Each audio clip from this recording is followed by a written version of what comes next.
dünyanın ən qiymətli təbii sərvəti. Qara qızıl adlandırdıqları bu maye sadəcə enerji mənbəyi deyil, həm də sivilizasiyaların yüksəlişi və çatışmazlıqlarının simvoludur. İnsanlıq tarixində neft təkcə iqtisadi deyil, həm də siyasi güc mənbəyi olmuşdur. Hər damlası, hər quyusu insan cəmiyyətini dəyişdirmiş, bəzən müharibələrə səbəb olmuş, bəzən yeni sivilizasiyaların qurulmasına imkan yaratmışdır.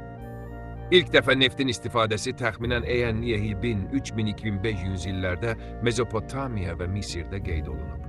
Sumerlər və Babillər neftdən əsasən tikinti materialı və yanacaq kimi istifadə edirdilər. Tikillərdə qatran, imperator saraylarında işıqlandırma üçün neft yanacaqları görülürdü. Misirdə isə neft və qatran mumiyaların qorunmasında, tikinti işlərində və ibadət yerlərində tətbiq edilirdi. Misirlilər onu yerin gözyaşı adlandırırdılar, həm faydalı, həm də sirli bir resurs kimi. Qədim dövrlərdə insanlar nefti həm maddi, həm də mənəvi baxımdan qiymətləndirirdilər.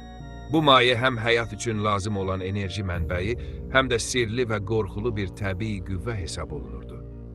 Neftin qədim istifadəsi yalnız işıq və istiliklə məhdudlaşmırdı. O, həm də tikinti materialı, qoruyucu qatran və hətta bəzi tibbi məqsədlər üçün istifadə olunurdu. Tarix boyunca neft quyuları və təbii axınlar insanlara enerji və qazanc mənbəyi olmuşdur. Orta Şərq və Azərbaycan ərazisində qədim dövrlərdə neft mənbələri tapılıb, yandırılaraq işıq və istilik üçün istifadə edilirdi. Azərbaycan odlar yurdu adlandırılırdı. Çünki burada təbii neft axıntıları əsrlər boyu yandırılırdı. Çin və Hindistanda isə insanlar neft axan qayalardan mayeni toplayır, həm yanacaq, həm də kosmetik və tibbi məhsullar üçün istifadə edirdilər. Neft yalnız enerji mənbəyi kimi deyil, həm də çoxlu sənaye xammalı verir. Onun emalı nəticəsində çıxan müxtəlif məhsullar həyatımızın hər sahəsinə toxunur. Neftdən əldə olunan xammalar sənayelərdə plastiklərin, rezinlərin, sintetik tekstil materiallarının və boyaların istehsalında istifadə olunur.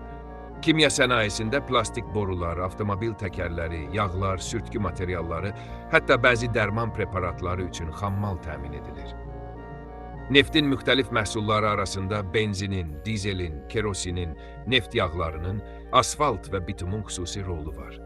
Tanklarda və qırıcılarda yanacaq kimi istifadə edilən benzinin və dizelin birbaşa təməli neftdən çıxan xammadır. Kerosin həm aviasiyada, həm də istilik üçün istifadə olunur. Neftdən çıxan yağlar isə sənayedə mühərriklərin işləməsi, sürtkü və emal prosesləri üçün həyati əhəmiyyət daşıyır.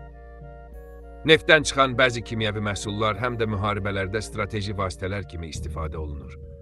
Məsələn, sapan oxlarının uclarına və bəzi silah sistemlərinə yanıcı xammal kimi əlavə edilirdi. Bu, müharibələrdə strateji üstünlük təmin edir və nəzarət edilməyən enerji və yanacaq gücünün nə qədər həyati olduğunu göstərirdi. Hətta qədim dövrlərdə belə neft və qatran yanıcı vasitə kimi həm hücum, həm də müdafiə üçün istifadə olunurdu. Köhnə dövrlərdə insanlar neft və onun məhsullarını gündəlik həyatlarında da istifadə edirdilər. Qaz lampaları və neft lampaları evlərdə, küçələrdə və sənaye sahələrində işıqlandırma üçün geniş tətbiq olunurdu. Bu lampalar, sadə olmasına baxmayaraq, sivilizasiyanın inkişafında böyük rol oynayırdı. İnsanlar gecələr lampaların işığında işləyir, oxuyur, təhsil alırdılar.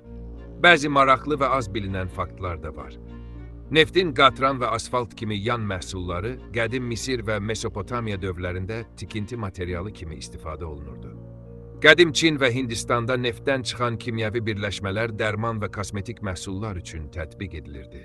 Hətta bəzi qədim imperiyalarda neft ticarəti iqtisadi sistemin əsasını təşkil edirdi. Dövlətlərin zənginliyi və gücü bu qara mayenin ətrafında formalaşırdı. İndiki dövrlərdə isə neft uğrunda müharibələr və siyasi oyunlar qlobal ölçüyə çatıb. Dövlətlər neft ehtiyatlarına nəzarət etmək üçün iqtisadi sanksiyalar tətbiq edir. Bəzən hərbi gücünü göstərir, bəzən isə gizli razılaşmalarla dünyanı idarə edir. Neft üçün axan qanlar, məcburi köçlər və müharibələr sadəcə iqtisadi maraqlar uğrunda baş verir. Hər yeni quyunun kəşfi, hər neft boru kəmərinin inşası həm zənginlik gətirir, həm də gərginlik yaradır. Bəzən atom sənayesi də bu oyunun bir hissəsi olur. Bəzi ölkələr atom enerjisi texnologiyasını inkişaf etdirərkən, başqaları bunu siyasi təzyiq və neft ehtiyatlarını qorumaq üçün təhlükəli bir vasitə kimi istifadə edir. Atom stansiyaları və nüvə texnologiyası bir tərəfdən enerji üçün istifadə olunsa da, digər tərəfdən neftdən asılılığı azaltmaq və neftin qiymətini qlobal bazarda idarə etmək məqsədi ilə strateji alətə çevrilir. Bugünkü dövrdə neft həm iqtisadi, həm siyasi, həm də ekoloji baxımdan həlledici əhəmiyyət kəsb edir. O, qlobal iqtisadiyyatın əsasını təşkil edir. Avtomobil, sənaye və kimya sektorları üçün həyati əhəmiyyət daşıyır. Siyasi güc və münaqişələrin səbəblərindən biridir. Neftin qiyməti bir ölkənin gələcəyini, milli təhlükəsizliyini və dünya siyasətini dəyişə bilir. Müharibələr, enerji böhranları və iqtisadi sıçrayışlar, bütün bunlar bir damla neftin gücünü göstərir. Eyni zamanda neft hasilatı və emalı zamanı ətraf mühit zədələnir. Təbii ekosistemlər dəyişir və bəzən insan həyatına təsir edir. Hər neft quyusu həm güc, həm də məsuliyyətdir. İnsanlıq bu sərvətdən istifadə edərkən həm fayda görür, həm də risk daşıyır. Gələcəkdə alternativ enerji mənbələri, günəş, külək, hidrogen və nüvə enerjisi neftə olan asılılığı azalda bilər. Lakin hazırda neft hələ də insanlığın həyatını formalaşdıran ən güclü təbii sərvətdir. Texnologiya, elektrik avtomobilləri və bərpa olunan enerji mənbələri ilə bu qara maye üzərindəki asılılıq yavaş-yavaş azalacaq. Amma o zamana qədər neft həm sivilizasiyaların tarixi, həm də gələcəyin enerjisidir. Neft təkcə maye deyil, insanın tarixi, iqtisadiyyatı, siyasəti və gələcəyi ilə bağlı bir simvoldur. Onu anlamaq, idarə etmək və ağılla istifadə etmək gələcəyimizi formalaşdıracaq.